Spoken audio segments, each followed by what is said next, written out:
guys, Psychic here, and welcome back to another episode of Antimatter Chemistry with me. Hello. I've done a couple things off camera. None of it has to do with dirt. I've gathered dirt. I've also gathered more soul sand. I've used so much soul sand because I have needed so much silicon dioxide. Anyway, we had a couple things that we wanted to do in between episodes, and it all has to do with quest type stuff, because last time we were making, they were over here, but we were making all of these machines, the magma crucible, pulverizer, induction smelter, and the compactor, which I've upgraded all of them because I've had upgrades for them. So these are all powered, they're doing the things that they need to do. From there, we had just a couple more machines that we wanted to work on, and then going into actually getting towards making the gods of autumn happy. And then also a side quest thing for mob spawning, but I'm going to focus a little bit more on the machines at the moment. So one of the last things that we have to make is a phytogenic insulator. It says by using phytogrow, water, and sunlight, you can grow any plant inside this machine, which is great because I have 4 pieces of bread to my name, and that's about it when it comes to plants. It's either that or I actually have to put out a farm. So let's see, I have a couple things over here I've been actually setting up for quests. So, yeah. Let's look at the phytogenic insulator. That's going to be our top left, I believe, here. Yep, so I got all the materials: copper gear, redstone, machine frame, thallium. I think the only thing we were missing last time was the gears and probably the machine frame, and we got that now. So let's go ahead and make that. And that completes that quest. That also gives us the phytogrow. The only thing that I have problems with now is that I did not make enough room to have more than 4 machines over there, because honestly that wasn't planned to be machines. I was thinking another portal would go there, but I don't think any of the portals, like I've done the autumn portal before. It's kind of like a well is what it looks like if I remember correctly, so that has to be outside somewhere. So I'm trying to figure out exactly how we're going to do this, because I don't think I can just like take energy from a machine below. What? No. At least I don't think I can. What's that upgrade called? It is the servo. Extracts items, fluids. Yeah. So, I don't think I could do it this way, but that's okay. What I could do is honestly just put it like here, or I can knock this wall back one, because outside of that is the outside. Or I could just put it here. Like, that's not going to be the end of the world, so let's do that actually. Just for now, and if I bother to change it later, then I'll change it. Oops. I forget it's quiet over here. I could also probably do this a little better. There we go. Yeah. Forget it's quiet over here, but that's only because I have my, there's a wool thing down there that makes it quiet, which is fine. Alright. It's because this portal, putting it in my house, it's quite loud. Anyway. So now I should be able to grow anything I want here. It will need water, I think. So I put the phytogrow here. Let's see, I've got some seeds. And I do think I need water. Yeah. Do I have an extra bucket somewhere? I used to. Okay. Oh, I have a lake. I was like worried about not having water. So now that might do something. Oh, does it need sunlight? Did I forget to process the words that I was reading? Yeah. And of course I put it in the one spot that's no sun. Hang on. We're gonna fix this. It's gonna be fine. I could put it outside. And also all my stuff fell down there. Come here. Okay. We'll worry about this later. Anyway. Ignore the building over there. That's not something that we're supposed to show yet. Anyway, this will get us food. I'll figure out where to place it later, but it's a general idea. I believe everything else will work at that point. Why did I want... No. I want dark oak. Everything else should work just fine. I'll just go ahead and put this back up here with these items. That could go back in here. Okay. So that's the phytogrow. The next thing that we wanted to do is this aqueous accumulator. or a fluid pump. Which, at the end of the day, we're actually going to make both. And the reason why is because I set up for this aqueous accumulator because it's a lot easier to make compared to the other one. You have iron gears, redstone servo, which is just some redstone and iron. The device frame is some manganese and osmium ingots. Now, to get both of these, the osmium is the more difficult one, because the only way you can get it in any way is using it. Bleh, words. Using diorite. And polished diorite does give a little bit higher of a thing, and it doesn't cost any extra. It's just a little annoying because it's such a low chance of getting it. Which is why I needed a bunch of silicon dioxide, where the manganese, on the other hand, I just have a lot of for some reason. You can get it through diorite, granite, yep. And magma blocks is what I've really been using. That's why I've been to the nether a couple times. And then you have the magenta blocks and diorite again. So, like, that one's a lot easier to get, so we were able to go ahead and do that. And then it's just a copper gear and some glass. So, I went ahead and set that up. Now, I have the ability to make 2, and I'll explain that in a second. I don't remember where I wanted anything. Nope. Yep, device frame. Okay. I'm gonna put one of those device frames back, and then this one was for the Oculus, so it's my recipe that has a bucket. There we go. So it's glass, some iron gears, device frame, redstone servo, and a bucket. And that'll give us the Oculus accumulator. Yay! So we can go ahead and claim that. It gives us a fluid duct. Now, the reason why I ended up doing both, or we're going to end up doing both, is because I was looking at this Drain the Nether quest. And it says you don't have to, but you have the option, which is great. And it's to make a pump. And to make the pump, you actually need a fluid pump. It does not accept the Oculus accumulator. So I've gotten all of the stuff I need for this. The thing that was difficult, or at least I thought was going to be difficult, was getting this plastic, because I thought I had to go through the whole industrial foregoing pathway. You don't. You can actually use the chemical combiner with polyvinyl chloride, which sounds complicated, but it ended up just being chlorine, hydrogen, and carbon. And I happen to have a lot of those. I'm not sure why I have a bunch of chlorine. I don't remember. I think it has to do with the potassium chloride. Oh, I got it from the mineral salt. Okay. So I happen to have a lot of that, so I was actually able to make the plastic and all that. So that should be in one of these. It's in this one. So we can actually go ahead and craft that one as well on top of it. And I get my buckets back. So now we have 2 different ways, but this fluid pump is going to eventually go back into here. And this whole chest is actually for that pump from the ranged pumps. Or craft tweaker. I don't know. Anyway. Most of it's pretty easy. It's a redstone servo. You have obsidian ingots, which is just obsidian with iron nuggets around it. We've made obsidian before, so I was able to do that relatively easily. Now we have the fluid pump, which will go there. The things that are going to be more difficult is this runic Tenebris frame. The reason it's going to be difficult is because of the arcane gold ingots. Now, the dark matter's not hard. It's smelting an eldlewood log, which is just soul sand, arcane crystal dust, and oak wood. And arcane crystal dust is just smelting these arcane crystals, which you've happened to be finding while we're mining. So that part's not difficult. That's all set up over here. The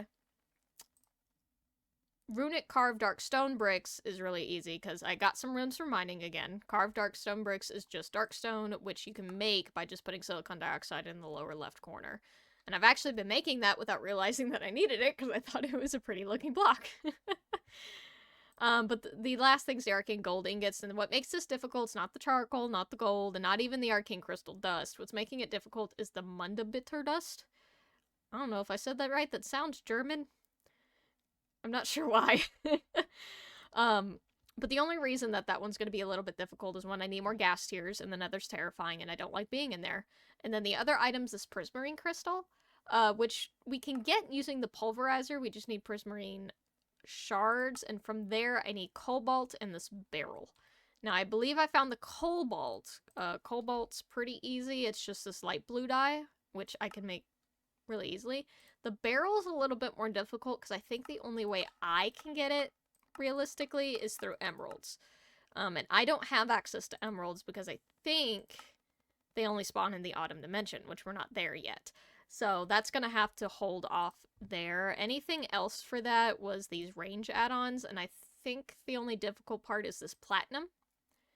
I don't know where it doesn't spawn. I think the only way you can get it is through the laser if you want the ore. Now you do have platinum, the chemical, but the only way to get that is through andesite, and then these various items from Autumn. So again, we're not in Autumn, and you can get it from andesite, but it's quite annoying. It's only a 7.41% chance, and I was only able to get 22 after doing it for a little bit, so it takes a long time. That's what this chest is for. We'll just get back to that as we get to the Autumn Dimension. Speaking of which, let's get back on track. So we now have all the machines that we need in order to make the Gods of Autumn happy. The first thing we need is these 48 steel ingots, and to get that, you just needed the induction smelter, and all it takes is some pulverized coal and iron ingots and steel ingots. And the pulverized coal you just make in the pulverizer. So I actually went ahead and already did that, and I just have it sitting in the induction smelter, so it's already done. We don't have to wait on that. And it's not going to complete the quest yet, because we do actually have to submit it. But it's going to give us some more storage upgrades, so I'm not going to complain too much about losing that. The other thing that we now have to do is the energy sacrifice. So it says we must give an offering of great power to the Gods of Autumn if you wish for them to teach us how to create the key to their realm. Now would be a good time to scale up energy production. So I believe this is where the task screen comes in a little bit of play. And does it have to be a 3x3? Is it just say it's okay? Interesting. I'm gonna need 2 of these. One's for water, one's for that. These are a lot bigger than I thought they would be, and I don't know where to put them. It'll be just temporary, so you know.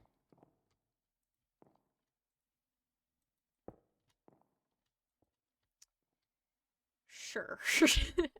I'm not happy about it, but... So this task is going to be the energy sacrifice. And then... I think that's how that works. And then this one I want to be... The other one is to get a ton of water. I'm probably going to be moving these. It says water for Autumn. It says the Gods of Autumn require a great tribute of water to quench their thirst. Maybe if you give them water, they'll let you into the realm. Please do not submit 1,000 buckets manually. I only say this because, of course, it has happened before. Please use fluid ducts or similar fluid transport to pump fluids into the task screen before the target quest has been set. After the target quest has been set. I was about to say, I was like, I already said it. So it takes 1,000 buckets, which that isn't going to be too difficult for us, I don't think. Especially now that we have this Oculus accumulator. It says it pulls water from surroundings. Which makes me believe if I put it above a just water source. Why did it do that? It should be fine. It's either going to do that or it's going to consume by lake. I have to see how this works real quick, actually.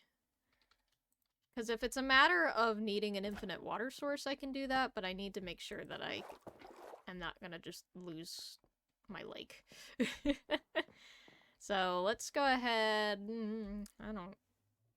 Nowhere's good. I didn't think about where these machines were going. Even in the slightest. Can I put it below? Well, I need the energy to come in from below, don't I? I mean, the energy can come in from anywhere, technically, but... Let's see. It just says from surroundings, so if I... trying to think how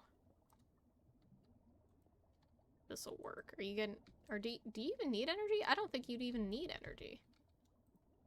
Interesting. So, if I just... Goodbye. Help. Help. Help. Give that back. Okay. Information, extract water from a surrounding place in a pool of water to place in a pool of water. Hang on. We're going to go to the outside world. Where did I get this extra piece of wood? I don't know. So if I just put this in my lake, Will it function? Yep. Okay. And then fluid duct. I hate how that looks, but you know. And then if I just do this... This looks so silly. I'm not keeping it this way. I need it to extract. Oh. Here it goes. Okay. That's not how I thought this would go. Alright. Well, we'll let that go. Now we gotta worry about the energy one for a second. The energy one's shouldn't be that hard. I can actually... What I'll do, just to make this a little bit more manageable, is I'm gonna move it down here. Want alabaster. Okay. That has nothing to do with what we're talking about. Obsidian sharp kit, however, I will quickly mention. I made an obsidian sharpening kit because I've been a little bit annoyed because I've been going to the nether and I'm like, oh, I want to mine the cobalt. And I can't because I'm only at a diamond tier. And you need cobalt tier. And I was like, well, how am I supposed to get cobalt tier without cobalt? I have discovered the obsidian sharpening kit. And it's really easy to make. You just smelt some obsidian in a, smeltery and put it in a sharpening kit cast, which I used one of my, stone ones to make. And you just go to a tool station and you can just upgrade your stuff if you do the sharpening kit plus a flint. Now, I do think this might mean I can only repair it with the obsidian ones now. Because I don't believe it upgrades the durability whatsoever, but that's okay. Because, like, if I go in here and I go to do this... Oh, no, it still does it. Okay, cool. That's great. So that means I can do it with my iron hammer as well. Cool. So now I can get cobalt whenever that time comes. Let's put this away. So I just gonna want to slap this. Do I have nothing important here? That works. I will, like, none of this is gonna stay because it bothers me immensely, but it looks okay for now. Okay, and then we should just be able to do... I think. I mean, I'd like to imagine that's how that works. Oh, yeah, it's going. Okay, I just can't see it because it's not fast. Okay. Now the thing is keeping it powered, because I have 2 million RF. How much did you want? 10 million FE? I don't know if FE and RF translate directly. I'm going to assume that they do until proven otherwise. So. Now what I did do is I've been running low on coal. I did go mining for a little bit, but obviously I'm not in a great spot still. But coal has been a good source of energy for me, so I'm just going to keep doing that. It's not hard to get. So I'm going to just slap that in there, slap that in there. I've ran out of food, so I'm not going to use the culinary generator till I can get the phytogenic stuff up. But hopefully this will be good enough. Because I'm at 3%, 4%, and then the water is at 37%. Okay. So that's chugging. Cool. That didn't be as hard. That didn't be as hard. That wasn't as hard as I thought it was going to be. Not as hard as the English it is for my mouth. So we're going to go ahead and quickly just let these run real quick, and we will come back when they're done. Alright? Water. And energy. Yay! That second... Alright, that one... Okay, water took 5 minutes. This one, it's been a couple hours, I think. But yay, it's all done, so we can go ahead. There's nothing claiming there. But this one gives us diamonds, which is really sweet. So we can go ahead and put that in there. So yay, we have appeased the gods, I hope, at least. And it says they smile upon me. Yay! So that now unlocks a couple more recipes, I believe. Go ahead and claim that. So unlock the stage energy, which is interesting. Because I just did a lot of energy. But yeah, so we go ahead and did that. So next up, we're going to be able to do more of the Atum stuff. But I do think we're going to give a pause here and say that this is the end of this episode. The next one, we're going to go to Atum, but I do want to start focusing on this little mini quest line here because I think this is important as well. So in between, I don't think I'm going to be doing too very much other than just looking ahead to see what I need to do or what do I need to prepare. I do know Autumn is a very dangerous dimension. I don't have much when it comes to armor, so we're just gonna have to hope that we don't die. So, I hope you guys enjoyed. If you have any tips, tricks, or anything like that, please put it down in the comments below, and I will see you all in the next one. Bye-bye!